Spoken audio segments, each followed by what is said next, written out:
Welcome to the core values session of JA Ethics Virtual. This session should take approximately 20 minutes with 2 short videos, discussion, and a quick activity. On the right-hand side, you will notice some icons that will be used throughout the presentation. If the black icon is on the bottom right corner of a screen, you'll need to pause the video for the discussion or activity. To get us started, we are going to hear from JA volunteer, Judge Susan Sabers. Hello, everyone. I'm Susan Sabers, and I'm recording this in Sioux Falls, South Dakota. As perhaps you can tell from my courtroom or my robe, I'm a circuit court judge here in Sioux Falls, and I want to tell you a little bit about myself before I introduce the next segment. I'm 50 years old now. I was a lawyer here in Sioux Falls for almost 20 years before I was appointed to the bench to act as a judge here in Sioux Falls. I was appointed by Governor Dugard back in 2013. I did college out of state in Minnesota at the University of St. Thomas, but I came home for law school and went to the University of South Dakota School of Law. I worked for a judge right after law school and then practiced, as I said, for about 20 years, and now I am a judge. Right now, what I'm doing mainly is criminal work, meaning that I have to decide how long someone goes to jail or to the penitentiary if they've committed a crime.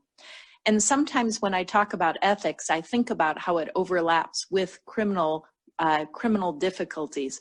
Ethics and crimes aren't the same thing, but we certainly bump into both in the work we do as a day-to-day basis. I'm supposed to introduce the segment on core values, and when they talk about core values, they've asked us to share a core value that we might honor in our daily lives. They define core values as a foundational principle or truth that guides your beliefs and behaviors. For me, probably my primary core value would be honesty, and I find that honesty, although at times gets you into trouble, it almost always gets you out of the same trouble. And I wanted to give a couple of examples of ethics and how it works in our day-to-day basis as you go into this first exercise. When I was in the legal practice doing cases as a lawyer before I took the bench as a judge, I had a senior partner at my law firm, and he was kind of our ethics go-to guy. If we wondered if we could take a case or if we wondered if we could do something in a given case, we would go and we would sit in his office and we would ask our questions and ask if he thought that it was a permissible thing to do under the ethical rules that we lived with as judges and as lawyers. And almost always he would begin his answer with, "If you're sitting and asking the question in my office, you probably already know the answer." And I think that's a fair rule to live by. If your gut is making you wonder, should I do this? Should I not do this? Your gut is probably telling you the answer, which is no, you shouldn't be doing it. Ethics for this program is oftentimes defined as what you do when no one is looking. And I think that's a great rule and a great definition and such an easy thing to take away here today. But I wanted to give you an example because when we talk about these core values, we're supposed to talk about how your choices in your life affect others. And I wanted to give a quick example. When I go to watch my youngest son in his sporting events, I oftentimes sit with the same family. And they have an older son who I typically sit with, and he's always on his phone. Always on his phone. And one day I showed up and he wasn't on his phone, and I asked him, "Where's your phone?" And he said, "Well, I lost it." And I said, "How'd you lose it?" He said, "Mom and Dad took it away because I got in trouble at school." And I said, "Well, what'd you do?" And he told me that he had posted just to one of his buddies on Snapchat. He had written something really quite mean about a gal that was in his class with him. And I asked him, I said, "Well, was it true?" And he said, "No." And I said, "So you sent a message to your friend that you knew to be not true and that you knew to be mean and hurtful." And he said, "Yep, that sounds about like what I did." And I said, "Well, that was pretty silly." And we had that discussion. And I know that in the world of electronics and in the world of Snapchat and Instagram, we always think that we can get away with what it is we're posting. But our choices and what we write down does matter. Our choices do matter, and what we write down does matter. And I want you to think of that next time you're thinking, should I do this? Should I write this? Someone used to always tell me, Susan, don't write anything down on a piece of paper ever unless you would be comfortable seeing it up on a billboard. And I think of that and how we're using our electronics and our other systems in this today's world and thinking how much trouble that could keep us out of it. But my friend from the football and basketball games, had he just been honest, he would have never posted what he had posted. And his friend wouldn't have taken a screenshot and sent it on. And ultimately it ended up in the hands of the assistant principal at the high school. And he was sitting there at the basketball game without his phone. So as you think of ethics, I want you to think of what you do when no one's looking. I want you to remember the billboard rule. I want you to think about, would I be comfortable having this broadcast to a much broader group of people? I want you to think about those rules, and I want you to think about what your core values are that are driving you on a day-to-day basis. Is it loyalty to your friends and family? Is it hard work? Is it honesty? Whatever it is, you need to make sure that you're working with those concepts and putting them into the important decisions we're asked about all the time. One more example. The other day I had a man in my court and he was probably headed for the penitentiary.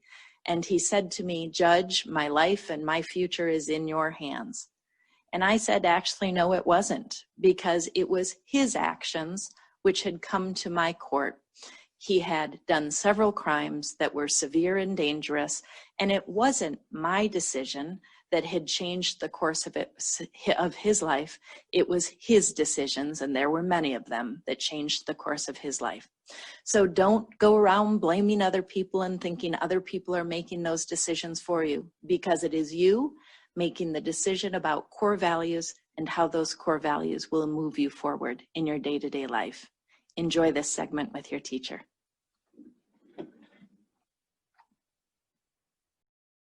We are so grateful that Judge Sabers was able to bring that message to us virtually. Remember when she talked about the core values? Well, now we're going to have a discussion based on conflicting values, which is called an ethical dilemma. An ethical dilemma is a situation in which a choice has to be made based on conflicting values.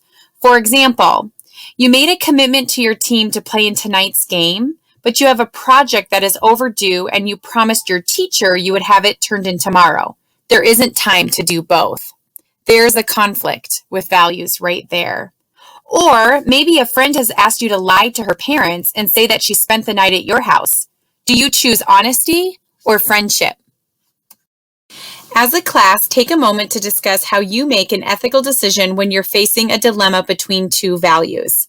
Be sure to pause the video now while you discuss and then push play when you are done.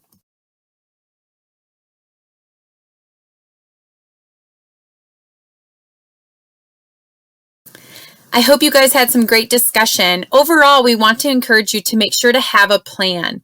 Be ready to think through your choices instead of just choosing what's easiest in the moment. Remember, ethical dilemmas arise when there's a conflict between two values. That's why it is so important to think about your core values and what your strongest influence should be when a dilemma arises. Next, we're going to look at an ethical decision-making checklist. This is a process to help you think about the questions to ask yourself when facing an ethical dilemma. The good news is you probably have experience with this already. Think back to an ethical dilemma you faced in the past. Think of a time when you've had to make a hard choice between values and you did the right thing. It doesn't have to be a big issue. It can be something small, but have it in mind as we go through these next 3 steps. First of all, you have to define the problem. Ask yourself, what is the dilemma? What information do you need to make a decision? What are your choices? What values are in conflict? Then you need to look at the outcomes. Ask yourself, who's going to be affected by your decision? Will it affect your friends, family, or coworkers? Are any of the choices that you choose illegal? Will you feel guilty about your choice? Who could you turn to for advice? Ask yourself how you want to be seen. Which choice represents your best self? And finally, don't go solo. Who have you noticed that also seems to want to do the right thing? Could you team up with them? And finally, make a decision. Taking all factors into consideration, what is the best ethical decision you could make in this situation? Either in small groups or as a whole class, you are now going to apply the ethical decision-making process to a variety of scenarios. You'll notice there are 2 on this slide and 3 on the next. You don't have to do them all, but gauge your time and be sure to reserve 2 minutes as Judge Sabers has a final message to wrap up this topic.